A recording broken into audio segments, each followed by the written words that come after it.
I'm going to show you how to finally keep those outdoor doormats in place. What is needed is 3 things: a utility knife, double-sided carpet tile tape, and a small cutting board. Now, a lot of times you find your rugs like this, crooked, and you have to place them back. So first thing to do is place the mat exactly where you want it to be once installed. Flip over the mat, make sure the surface is nice and clean. Grab your carpet tile tape at carpettape.com if you don't have it already. Next is to place the tape, roll it out on all 4 sides of the back of the mat. Then with your cutting board, place it underneath the tape and cut it with the utility knife.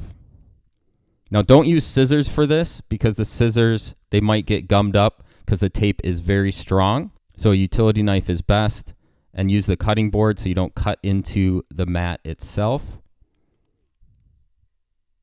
Do all 4 sides and press down on all 4 sides of the tape really well so it adheres to the back of the mat. This double-sided tape is indoor-outdoor, so it'll hold up well in either scenario. And then take off the paper side of the double-sided tape to reveal the sticky side.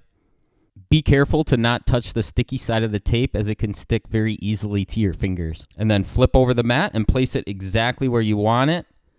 And then step on all 4 sides of the mat really well to make sure it's adhered to the ground. And then voila, it will not move for a very, very long time. So grab your double-sided tape at carpettape.com, and now your rug will not move.